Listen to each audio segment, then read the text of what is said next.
Hello and welcome to my channel. आज हम ना शुरू करने वाले हैं CSIR नेट गेट सेट का सिलेबस। इसमें हम क्या करेंगे, मैं मान के चल रहा हूँ कि आप लोगों ने जो सिलेबस है वो ऑलरेडी कवर कर चुके हैं, क्योंकि हम बेसिक से तो शुरू करेंगे पर हम रिवीजन करेंगे। ठीक है, तो मैं मान के चल रहा हूँ कि आप ऑलरेडी पढ़ चुके हैं और मैं PPT आपके सामने प्रेजेंट करूंगा जिसमें हमारे नोट्स हैं और वो बेसिक से होंगे, स्क्रैच से होंगे, पर स्पीड ज़्यादा रहेगी और हम उस स्पीड को मेंटेन करते हुए हम फटाफट चीज़ों के रिवीजन करेंगे।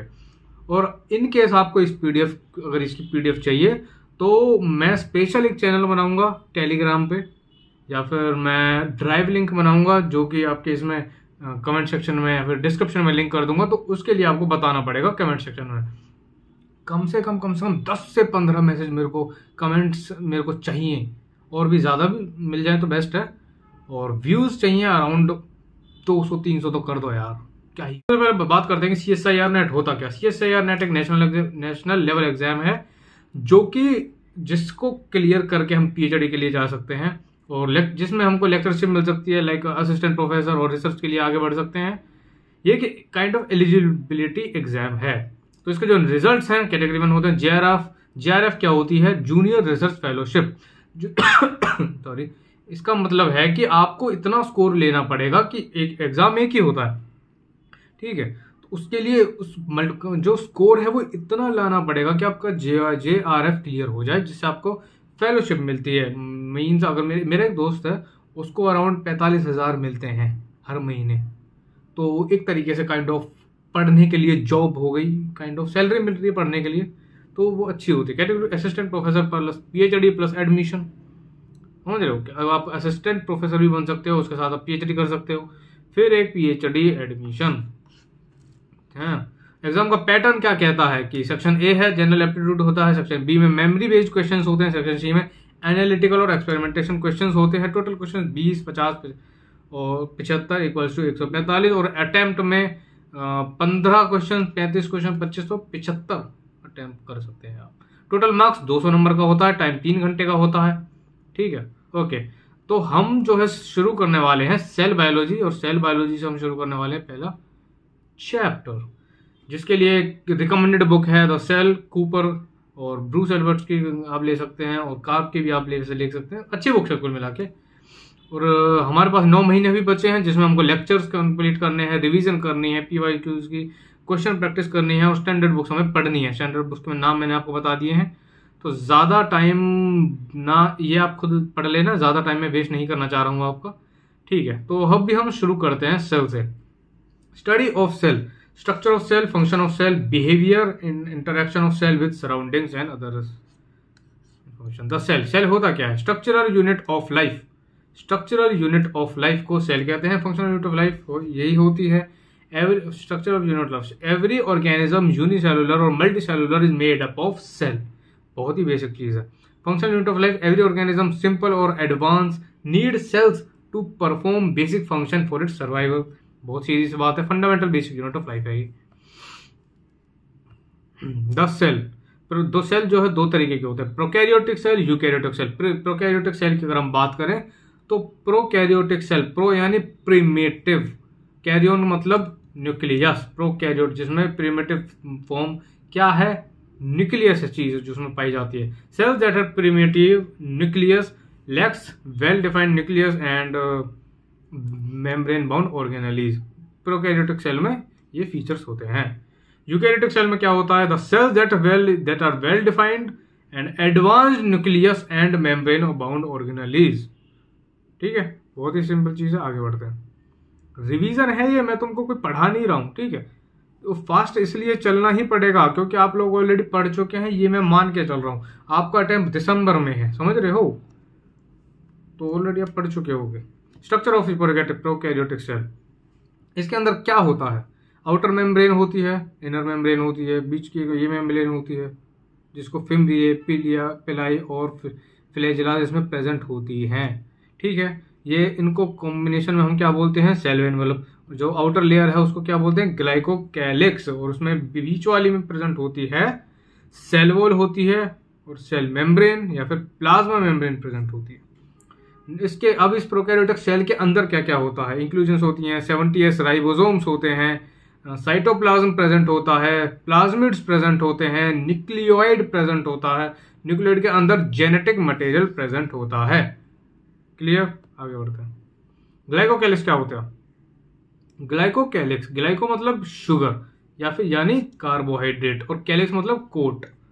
ठीक है, अब ये कोट क्या, कैप्सूल या फिर स्लाइम लेयर हो सकती है। कैप्सूल है अगर तो tightly associated polysaccharide hard and rigid होगी, है ना।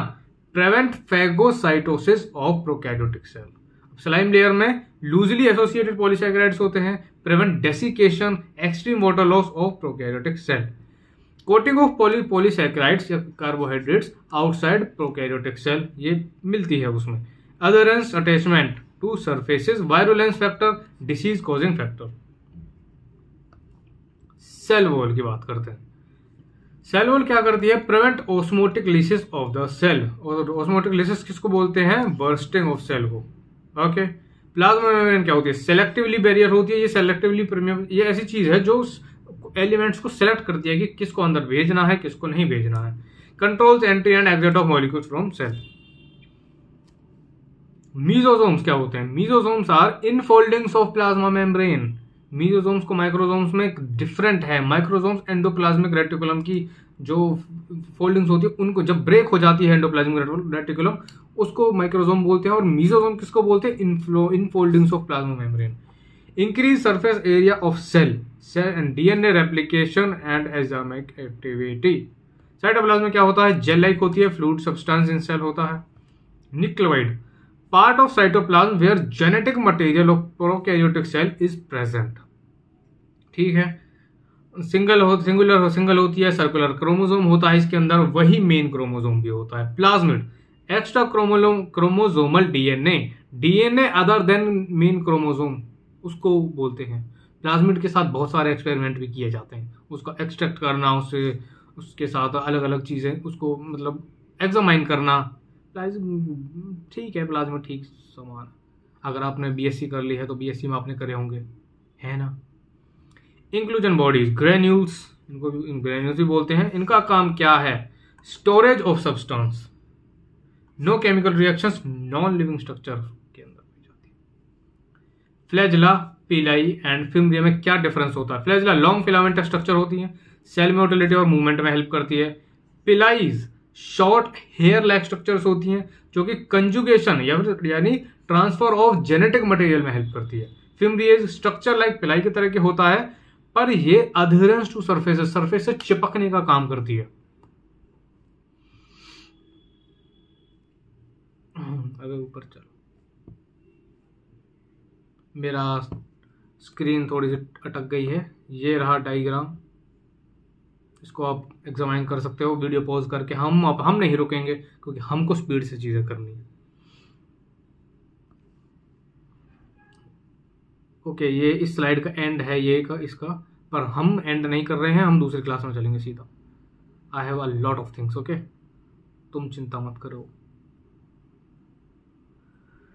कान खोलकर सुनो पार्थ, मैं ही त्रेता कर रहा हूं। Class 2, evolution of eukaryotic cell. Evolution of cell कैसे हुआ था? स्टैनली मिलर हमारे एक भाई थे, तुम सबको पता है कि वो कौन थे। ठीक है, मेरा पेन कभी अटक जाता है, मैं उसको चेक कर लेता हूँ। Evolution of cell, Stanley Miller ने एक थ्योरी दी थी। क्या कौन सी थ्योरी दी थी? वो ये थ्योरी थी। Firstly, organic molecules are formed, these organic molecules combine to form macromolecules. ठीक है, these macromolecules were surrounded by a membrane and a primitive cell was formed. Okay, मतलब कि ऑर्गेनिक मॉलिक्यूल से मैक्रोमोलिक्यूल्स बने और उस मैक्रोमोलिक्यूल से प्रिमिटिव सेल्स बने।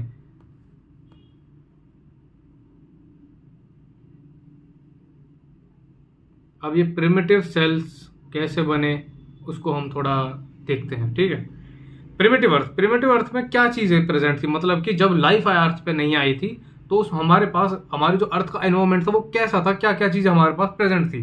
हाँ, हमारे पास नाइट्रोजन था, कार्बन डाइऑक्साइड थी जो कि रिच अमाउंट में थी, H2S थी, S2 थी, CO थी स्मॉल अमाउंट में। अब एनर्जी कहां से आएगी? एनर्जी आई थी सनलाइट और लाइटनिंग से एनर्जी आई, उन्होंने इंस्पेक्ट किया और हमको मिल गए ऑर्गेनिक मॉलिक्यूल। ऑर्गेनिक मॉलिक्यूल्स से बने वो इवॉल्व होकर बने मैक्रोमोलिक्यूल्स और मैक्रोमोलिक्यूल्स इवॉल्व होकर बने प्राइमरी सेल। ठीक है, तो मैक्रोमोलिक्यूल्स है क्या और पहला मैक्रोमोलिक्यूल क्या था उसके बारे में हम बात करते हैं।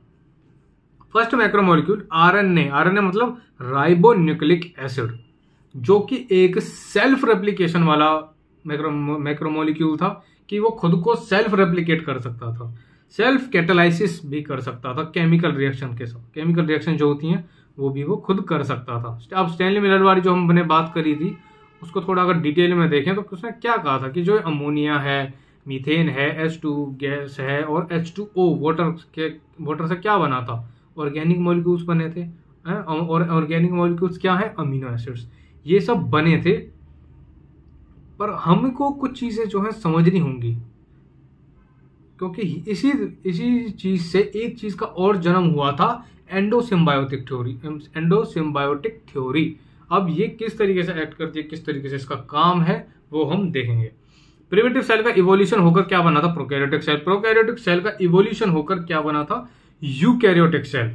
समझ रहे हो, ये साइकिल समझ में आ गई। और प्रिमिटिव सेल से यूकैरियोटिक सेल जब बनी थी वो कैसे बनी थी भाई? एंडोसिम्बायोटिक थ्योरी से। अब एंडोसिम्बायोटिक थ्योरी को समझते कि वो क्या है एक्चुअली। एंडोसिम्बायोटिक थ्योरी कहती है कि एंडो का मतलब है इनसाइड, बायोटिक का मतलब है म्यूचुअल रिलेशनशिप, सिम्बायोटिक का मतलब है mutual relationship. Both partners are involve, है ना, कि कोई भी दो चीजें हैं वो एक दूसरे को फायदा कर रही हैं, उसमें इन्वॉल्वमेंट होती है। Primitive eukaryotic cell engulfed other cells that evolved into organelles. जो प्रिमिटिव सेल्स थे उन्होंने छोटे मोटे जो फ्रीली फॉल कर रहे थे सेल्स, उनको इंगल्फ कर लिया और उनके साथ ऐसा कुछ संबंधन समीकरण बनाया जिससे कि वो जिन चीजों को उन्होंने इनगल्फ किया था वो किस में इवॉल्व हो गई? और सेल ऑर्गेनेलीज में। ठीक है, अभी किस तरीके से एक चीज हुई थी उसको देखना होगा हमको। मान लो कि एक सेल है, ठीक है, जिसके पास अपना सेल वॉल है, उसके पास अपनी शेल्टर प्रोवाइड करने की एबिलिटी है, क्षमता है। तो एक एरोबिक बैक्टीरिया आता है और वो इसको बोलता है कि भाई मुझे थोड़ा खतरा है बाहर, तो मुझे थोड़ा कुछ तो प्रदान करो, क्या है तुम्हारे पास ऑफर करने के लिए? तो इस सेल ने क्या इसको दिया? शेल्टर दिया, है ना। और इसने क्या दिया? इसको ऑक्सीजन सप्लाई को मेंटेन करने का वादा किया, जो कि यही एरोबिक बैक्टीरिया बाद इवोल्व होकर बाद में बना माइटोकॉन्ड्रिया। और माइटोकॉन्ड्रिया क्या है? Power house of cell. अब ये प्रिमिटिव यूकैरियोटिक सेल में और भी चीजें बनी, वो कैसे बनी? साइनोबैक्टीरिया आया, साइनोबैक्टीरिया ने बोला कि भाई मेरे को भी थोड़ा सा शेल्टर चाहिए, मैं बदले में तुमको ऑर्गेनिक मॉलिक्यूल्स दूंगा। ठीक है, साइनोबैक्टीरिया ने ऑर्गेनिक मॉलिक्यूल्स दिए, बदले में शेल्टर लिया, और इस तभी जन्म हुआ था क्लोरोप्लास्ट का। और क्लोरोप्लास्ट में क्या होता है? क्लोरोप्लास्ट ही किचन कहा जाता है सेल का, क्योंकि वही ग्रीन पिगमेंट वाले प्लांट्स का क्लोरोफिल की प्रेजेंस में फोटोसिंथेसिस कराता है।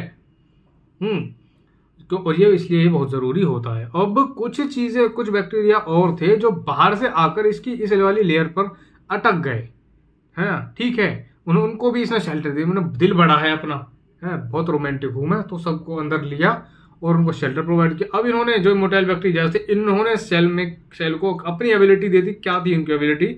सेल मूवमेंट वाली, जो कि बाद में जिनको कहा गया फ्लैजेला और सीलिया। अगर ये थोड़ा सा अटका हुआ दिख रहा है तो मैं इसको अगली क्लास में मेंटेन कर लूंगा। आप इसको एक दिन इतने रीड मारो। कर लिया रीड? पॉज करके रीड करना था, मैं नहीं रीड करने वाला हूं। इतने इसको देख लो थोड़ा सा।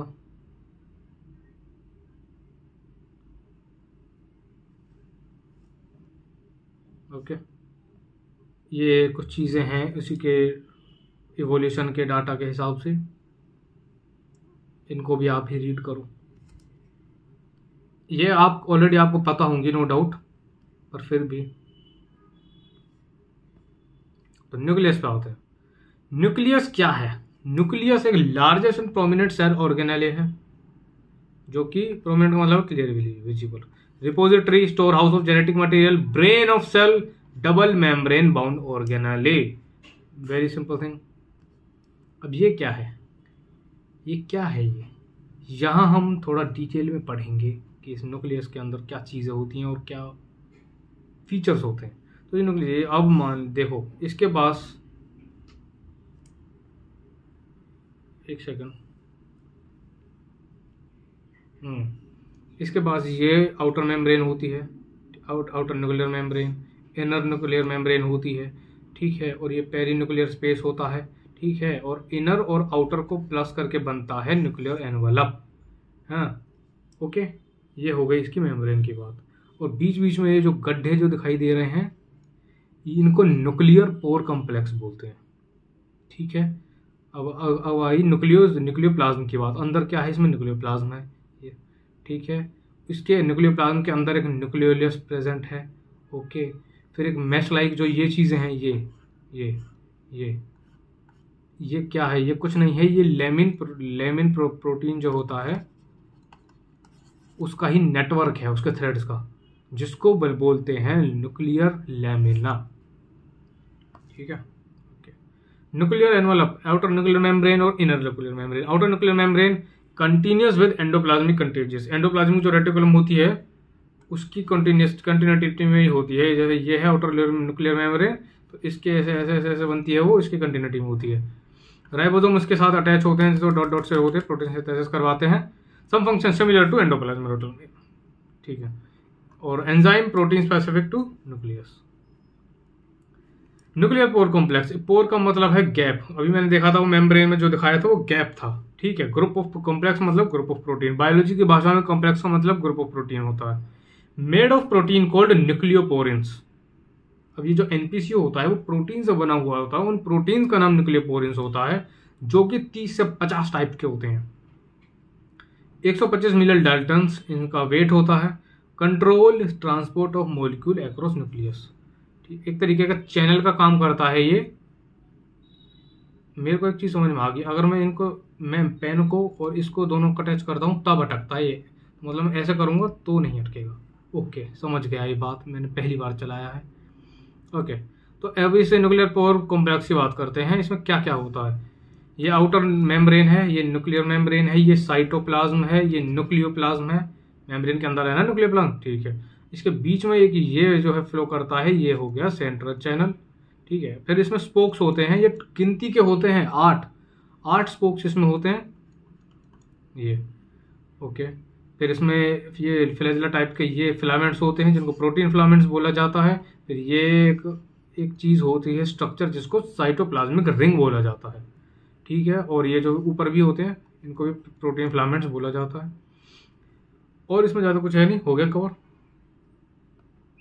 Nuclear lamina, network of nuclear lamin proteins. मैंने बोला था ना कि न्यूक्लियर लेमिनर प्रोटीन होता है, उन्हीं का नेटवर्क को न्यूक्लियर लेमिना बोलते हैं। न्यूक्लियोप्लाज्म का मतलब अंदर वाला सिस्टम, सेल बोल के, सेल न्यूक्लियर मेम्ब्रेन के अंदर का सिस्टम न्यूक्लियोप्लाज्म होता है। Get like gel like structure होता है, फ्लूइड इन न्यूक्लियस, उसके अंदर क्रोमेटिन प्रेजेंट होता है, जिसको डीएनए इन थ्रेड फॉर्म भी बोलते हैं। और इसी घोच पोच वाले डीएनए को जब कंडेंस्ड फॉर्म मिल जाती है, उसी को क्रोमोसोम बोलते हैं। न्यूक्लियोलस, डार्क स्टेनिंग का स्ट्रक्चर होता है बॉडी इन न्यूक्लियस, एक डार्क स्टेन ही होती है। मैंने ऊपर डायग्राम में दिखाया था, ऐसा होता है। और अगर आपने माइक्रोस्कोप में देखा हो अपने उसमें बीएससी में, तो उसमें आपको पता होगा कि कैसा था। Ribosome assembly, RNA ribosome, RNA activity, ribosome biogenesis. ये न्यूक्लियस का स्ट्रक्चर है, ये एनपीसी है, खूब दिख रहा होगा आपको फुल एचडी में। कुछ क्वेश्चंस हमारे पास हैं, ये ऑलरेडी सॉल्व किए हुए हैं मैंने। The flagellate protein is associated with bacteria. Which of the following pair is not matched correctly. Answer तो आपको खैर दिख ही रहा है, इसमें मैंने गलती से सॉल्व कर रही हुई स्लाइड लगा दी है, इसको मैं हटा दूंगा अगली क्लास में, पर आप खुद अपनी नॉलेज से करो। The eukaryotic microorganism more similar to which of the following is site of ribosome synthesis. Comment section में आंसर देते जाओ। दे दिया answer, okay. Which structure regulates the passage of molecules between the nucleus and the cytoplasm. Okay,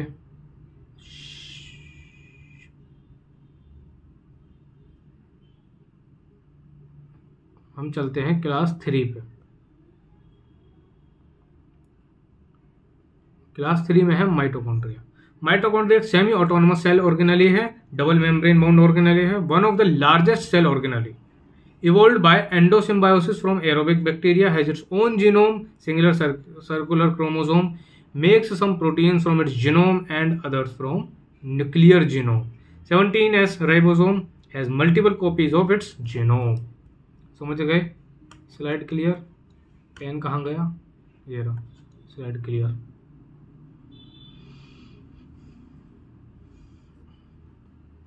ये हमारा mitochondria है, जिसके अंदर ये आउटर मेम्ब्रेन प्रेजेंट है, ये इनर मेम्ब्रेन प्रेजेंट है, और ये जो है ये क्रिस्टेज हैं, और क्रिस्टेज के अंदर ये कुछ एंजाइम्स प्रेजेंट हैं, 17S राइबोसोम्स प्रेजेंट हैं, और जीनोम, अपना जीनोम है उसके पास, ठीक है, और अपना जीनोम प्रेजेंट है, और मेम्ब्रेन के बीच का इंटर मेम्ब्रेन स्पेस प्रेजेंट है, जहां पर आयंस और मॉलिक्यूल्स साइटोप्लाज्म की तरह प्रेजेंट होते हैं। ये इसको मैट्रिक्स बोलते हैं पूरे को। कार्बोहाइड्रेट्स ग्लूकोज को कन्वर्ट करता है ग्लाइकोलिसिस के प्रोसेस से पायरुवेट में। अब ये पायरुवेट जो है माइटोकॉन्ड्रियल, ये पायरुवेट का जो कन्वर्जन होता है वो माइटोकॉन्ड्रियल मैट्रिक्स में होता है। ये रिएक्शन आपको दिख ही रही होगी। पायरुवेट का ब्रेकडाउन क्रेब्स साइकिल के थ्रू होता है, और क्या रिलीज करता है? CO2, GTP, NADH और FADH। अब ये जो NADH, FADH है, इलेक्ट्रॉन ट्रांसपोर्ट चेन के थ्रू ऑक्सीडेटिव फॉस्फोराइलेशन करेगा इनर माइटोकॉन्ड्रियल मेम्ब्रेन के अंदर, जिससे एटीपी प्रोडक्शन होगा। माइटोकॉन्ड्रिया ने अब क्या कर दिया? एटीपी प्रोडक्शन कर दिया। इसीलिए इसको बोलते हैं पावर हाउस ऑफ सेल, क्योंकि एटीपी प्रोडक्शन हो गया, और एटीपी ही पूरे सेल को चलाती है। ठीक है, ये रहा chloroplast. Chloroplast semi autonomous cell organelle है, डबल मेम्ब्रेन सेल ऑर्गेनेली है, 17S राइबोसोम्स प्रेजेंट होते हैं, has its own genome, kitchen of cell photosynthesis करवाता है, क्योंकि ये पॉइंट मैंने ऊपर बताया भी था। इवॉल्व्ड बाय एंडोसिम्बायोसिस साइनोबैक्टीरिया, ये भी मैंने बता चुका हूँ जब हम एंडोसिम्बायोटिक थ्योरी पढ़ रहे थे ऊपर। ये रहा इसका डायग्राम। इसमें इनर मेम्ब्रेन होती, इनर क्लोरोप्लास्ट मेम्ब्रेन होती है, आउटर होती है, और थाइलोकोइड्स इसमें प्रेजेंट होते हैं। थाइलोकोइड्स के अंदर ही फोटोसिंथेटिक मशीनरी होती है, जहाँ से क्लोरोफिल के प्रेजेंट में फोटोसिंथेसिस का काम होता है। 17S राइबोसोम्स इसमें प्रेजेंट होते हैं, अपना जीनोम होता है, और ये लिंक्ड होते हैं ग्रेनम से। ठीक है, ग्रेनम कहाँ क्या करता है? डार्क रिएक्शन करवाता है। स्ट्रोमा लेमिना प्रेजेंट होते हैं, और इसी के कुछ एंजाइम्स भी प्रेजेंट होते हैं जो कि वर्क करते हैं क्लोरोप्लास्ट के लिए। यहाँ से कुछ ज़्यादा जो क्वेश्चंस हैं वो इवोल्यूशन, मेम्ब्रेन और फंक्शन और इंडिपेंडेंट एग्जिस्टेंस के से आ सकते हैं। कीमो सेल होमोजेनाइजेशन क्या होता है? आपने अगर इसी में अपनी में एक एक्सपेरिमेंट किया हो, लिवर को पीस के जो उसका सेल होमोजेनेशन करते हैं, होमोजेनेट प्रिपेयर करते हैं, वो ये वही है। ठीक है, तो इसको ये बहुत आसान है, वैसे तो कोई दिक्कत नहीं है इसमें, कि एक टिश्यू होमोजेनेट लिया, जैसे हमने लिवर का लिया था, उसको 1000 G पे, G कोई ग्राम नहीं है, ये 1000 ग्रेविटी वाला है। ठीक है, 1000 G पे इसको स्पिन किया, फिर इसका जो पैलेट बन गया, पैलेट का जो सुपरनेटेंट है, सुपरनेटेंट को लिया और दूसरी डब्बी में डाला, क्या बोलते हैं MCT, उसमें डाला, फिर उसको फिर से 10,000 G पे स्पिन किया। और डिफाइंड टाइम होता है कि जो रिक्वायरमेंट, जो भी रिक्वायर्ड टाइम है उसके उस पर हम इसको स्पिन करते हैं। फिर इसको 1,00,000 स्पिन किया, और हर स्पिन पे अलग चीजें सेपरेट आउट हो रही हैं, क्योंकि सेल होमोजेनाइजेशन का काम ही है separation of cells from one cell one another, and separation of components of cell from one and another. ठीक है, फिर लाइक पहले पे क्या हुआ? टिश्यू होमोजेनेट पे जब हम उसको पहली बार जब हमने सेंट्रीफ्यूज किया तो न्यूक्लियस निकल के आ गया, दूसरी पे माइटोकॉन्ड्रिया निकल के आ गया, तीसरे पे माइक्रोसोमल फ्रैक्शन, यानी जैसे कि endoplasmic reticulum, Golgi complex, lysosomes, peroxisomes, फिर बाद में फिर जब उसको सुपरनेट को किया, उसमें साइटोसोल सोल्यूबल एंजाइम्स निकल के आए। टेक्निक को सेंट्रीफ्यूगेशन से ही होता है ये चीजें। आगे बढ़ते हैं, सुपर फास्ट चल रहे हैं हम, आई नो, पर तुम तो विद्वान हो यार ऑलरेडी, तो कोई क्या दिक्कत है? Endomembrane system. एंडोमेम्ब्रेन सिस्टम का मतलब है मेम्ब्रेन के अंदर वाला सिस्टम। ठीक है, inside well organised group, inside well organised. Well organised group of membrane present inside the cell include endoplasmic reticulum, Golgi apparatus, endosomes, lysosomes and vesicles interconnected because of protein transport. Endoplasmic reticulum सबसे पहले अगर बात करें तो endoplasmic reticulum, endo inside plasmic यानी cytoplasm के अंदर, reticulum यानी नेटवर्क ऑफ ट्यूबुल्स, ट्यूबुल्स मतलब tube like structures, network of tubules in cytoplasm. Endoplasmic reticulum rough होता है और स्मूथ एंडोप्लाज्मिक रेटिकुलम होता है, दो तरीका का होता है। ओके, ये न्यूक्लियस है, ये हो गया रफ वाला और ये हो गया स्मूथ वाला। इनके फीचर्स क्या हैं? स्मूथ के लिपिड सिंथेसिस कराता है, डिटॉक्सिफिकेशन कराता है, रिमूवल ऑफ टॉक्सिन्स, कैल्शियम को स्टोर करके रखता है। और रफ एंडोप्लाज्मिक रेटिकुलम मतलब यहाँ पर राइबोसोम्स प्रेजेंट होंगे, इसलिए उसको रफ बोला गया है। R R membrane continuous with outer nuclear membrane, ribosome attach होते हैं, प्रोटीन सिंथेसिस होती है, protein modification, example N linked glycosylation वाली रिएक्शन इसमें होती है, एन लिंक्ड ग्लाइकोसाइलेशन, इसको याद रखना है। Smooth endoplasmic reticulum is more curved helically then R R. Curvature of endoplasmic reticulum is due to reticulum DP1 और YOP1, ठीक है। और as the increase of the, ये जो तीनों फैक्टर हैं, जितना ये ज्यादा होंगे उतना ही कर्वेचर भी ज्यादा होगा, ठीक है। इसमें आप देख सकते हो चीजें। गोल्जी कॉम्प्लेक्स को पोस्ट ऑफिस ऑफ सेल भी बोला जाता है, क्योंकि और उसके के साथ ही ये प्रोटीन की सॉर्टिंग करता है, प्रोटीन मॉडिफिकेशन करता है और प्रोटीन की पैकेजिंग करता है और प्रोटीन का ट्रांसपोर्ट भी करता है। ये है गोल्जी।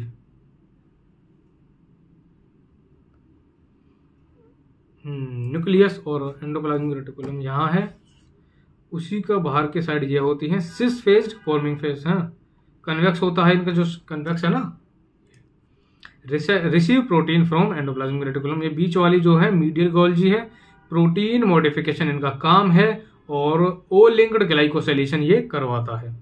अब ये वाले जो हैं कॉनकेव वाले जो गोल्जीज हैं, ट्रांस गोल्जी इनको बोलते हैं या फिर मैच्योरिंग फेज भी बोलते हैं। प्रोटीन सॉर्टिंग करवाता है, प्रोटीन पैकेजिंग एंड ट्रांसपोर्ट भी कराता है। फ्री फंड में मैं आपको प्रीमियम लेक्चर प्रोवाइड कर रहा हूं, तो रखे रखना, इसको सीक्रेट को बनाए रखना, ठीक है। हम सेवा कर रहे हैं, सीक्रेट को बनाए रखना। आप खुद पढ़ो और अपने दोस्तों को पढ़ाओ।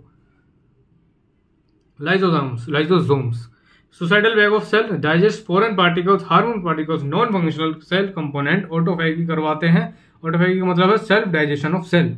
हाइड्रोलाइटिक एंजाइम्स इसके प्रेजेंट होते हैं, जिसका पीएच 4.5 से 5.5 होता है, एसिडिक पीएच होता है। ये रहा peroxisomes, oxidation of fatty acids and lipids इनका काम है। Removal of harmful substances, reactive oxygen species and example H2O2। जब मान लो जैसे ऑक्सीजन है वो तो अच्छा है हमारे लिए, पर ऑक्सीजन की स्पीशीज क्या है दूसरी, H2O2, ये हमारी सेहत के लिए अच्छा है, हानिकारक है, अच्छा नहीं है, तो उसके लिए रिएक्शन है। Glyoxysome, special form of peroxisomes present in germinating seed, convert fats in seeds to carbohydrates to release energy. Microbodies जैसे कि पेरोक्सिसोम और ग्लाइकोक्सिसोम, यही थी तो जो उनकी माइक्रोबॉडीज थी। Centrosome, formation of spindle fibres कराती है कुल मिला के। ये जैसे ये सेल है पूरी, इसके अंदर 2 सेंट्रियोल्स हैं और ये जो स्पिंडल फाइबर्स हैं इनका फॉर्मेशन कराता है centrosome. Formation of spindle fibres only found in animal cell. Vacuole क्या होता है? Storehouse of ions, waters and excretory material and membrane tono. और इसकी जो इसी की वैक्यूल की मेम्ब्रेन को टोनोप्लास्ट बोलते हैं। प्लास्टिड्स क्या होते हैं? सॉरी, प्लास्टिड्स का काम है स्टोरेज करना, ठीक है। कलरलेस होते हैं ल्यूकोप्लास्ट, और इनके जो कलरलेस होते हैं उनको ल्यूकोप्लास्ट बोलते हैं। ल्यूकोप्लास्ट के अंदर भी अमाइलोप्लास्ट होते हैं जो कि सिर्फ स्टार्च का स्टोरेज करते हैं, और इनके अंदर एल्यूरोप्लास्ट होते हैं जो कि प्रोटीन का स्टोरेज करते हैं, और साथ ही इलायोप्लास्ट होते हैं जो कि फैट्स और ऑयल्स का स्टोरेज करते हैं। जो कलर्ड वाले होते हैं उनको क्रोमोप्लास्ट बोलते हैं। क्रोमा का मतलब है कलर, अगर ये ग्रीन कलर है तो मतलब क्लोरोफिल प्रेजेंट होगी और फोटोसिंथेसिस होगी, नॉन ग्रीन अगर है तो ज़ेनथोफिल प्रेजेंट होगी और कैरोटीन प्रेजेंट होगी, यानी फोटोसिंथेसिस नहीं होगी ज़्यादातर। राइबोसोम्स राइबोन्यूक्लियोप्रोटीन से बने हुए होते हैं, made of RNA and proteins.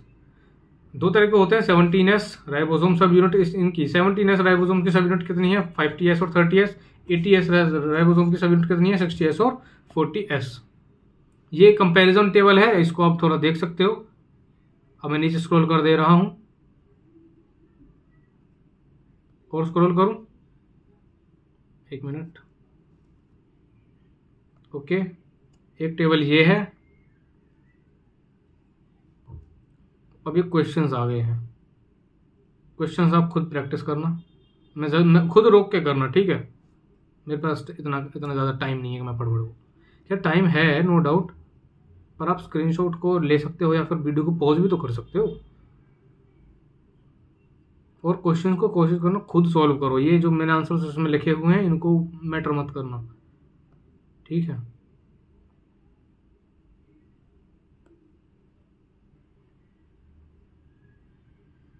Okay, और इनके आंसर्स आप मेरे कमेंट सेक्शन में लिख दो और बताओ कि मैं कितना अच्छा काम कर रहा हूँ।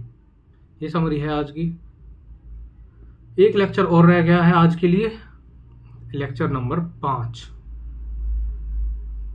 5वां लेक्चर छोटा ही है थोड़ा।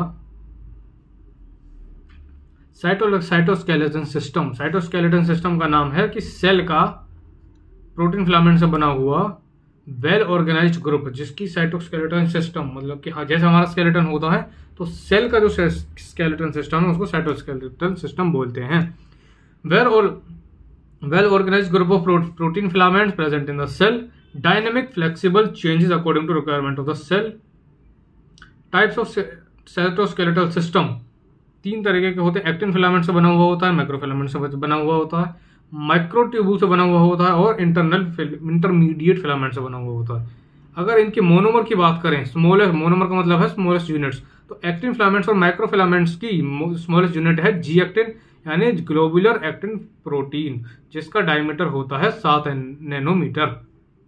माइक्रोट्यूब्यूल्स की बात करें तो ट्यूबुलर प्रोटीन प्रेजेंट होता है, उससे बनी हुई होती हैं और इसका डायमीटर होता है 25 नैनोमीटर। इंटरमीडिएट्स की बात करें तो इंटरमीडिएट प्रोटीन से बना हुआ होता है और 10 nm इसका डायमीटर होता है। और डायमीटर के किसको बोलते हैं diameter? Diameter in between actin filaments and microtubules called intermediate filaments के केस में। फंक्शन ऑफ साइटोस्केलेटल सिस्टम, ये सेल को सपोर्ट प्रोवाइड करता है, सेल को शेप प्रोवाइड करता है, सेल मूवमेंट करवाता है, ऑर्गेनेली पोजीशन करवाता है और ऑर्गेनेली वेसिकल्स की मूवमेंट को सपोर्ट करता है, और साथ ही क्रोमैटिन रीमॉडलिंग भी करवाता है, change in structure of DNA. Okay, ये एक फोटो है, ये ब्रूस एल्बर्ट्स का पेज है, देख लेना आप। एक्टिन फिलामेंट, हम इनमें से बात करते हैं एक्टिन फिलामेंट्स की। मोस्ट अबंडेंट यानी सबसे ज्यादा मात्रा में पाया जाता है एक्टिन फिलामेंट्स साइटोस्केलेटल सिस्टम के अंदर। Thin flexible protein filament, diameter is 7 nanometre, most abundant below the plasma membrane. ये सेल है, तो ये जो है इसका जो ये वाला पार्ट है वो सेल कोर्टेक्स हो गया, ये प्लाज्मा मेम्ब्रेन हो गई, और इसके बिलो प्लाज्मा मेम्ब्रेन के नीचे प्रेजेंट होता है एक्टिन फिलामेंट्स, जो जिसका काम क्या होता है, most abundant below the plasma membrane. Plasma membrane के नीचे यही तो है ना, तो सेल सपोर्ट करवाता है, सेल शेप को मेंटेन करवाता है और सेल मूवमेंट को हेल्प करता है। Globular protein G actin, globular actin क्या होता है? इसका जो वेट है वो होता है 43 किलो डाल्टन, ठीक है, और 375 अमीनो एसिड्स इसके अंदर प्रेजेंट होते हैं, और इसका स्ट्रक्चर कुछ ऐसा होता है जिसमें हेड प्रेजेंट होता है और टेल प्रेजेंट होती है। ये ग्लोबल प्रोटीन है, और इसको पोलर स्ट्रक्चर बोलते हैं क्योंकि 2 पोल इसके अंदर हैं, 2 एजेस इसके अंदर हैं। प्रोटीन्स, अब इसके एक्टिन फिलामेंट्स के अंदर 2 तरीके के प्रोटीन्स पाए जाते हैं, ग्लोबुलर प्रोटीन्स और फाइब्रस प्रोटीन, ठीक है। ये इसका ये कुछ नहीं है, ये जैसे वाटर है, वाटर के अंदर ये 2 H हैं, ये 2 तरीके के इसमें चार्जेस प्रेजेंट होते हैं, यानी 2 पोल हैं, तो ये पोलर मॉलिक्यूल्स है, उसी की एक्सप्लेनेशन है ऊपर। बस आज के लिए इतना ही, और उम्मीद करता हूं मैं आपको ये चीज़ पसंद आई हो, ये नोट्स मेरी सेवा पसंद आई हो आपको। इसको शेयर करना अपने दोस्तों के साथ। तो आई होप तुमको ये चीज़ें रिवीजन में समझ आई हूँ, and all the best for अगली क्लास। हम जल्दी मिलेंगे। आज के लिए इतना ही, 35 मिनट हो गए हैं। एंड या ऑल द बेस्ट। हंसते रहो, मुस्कुराते रहो और पढ़ते रहो। We'll be back soon.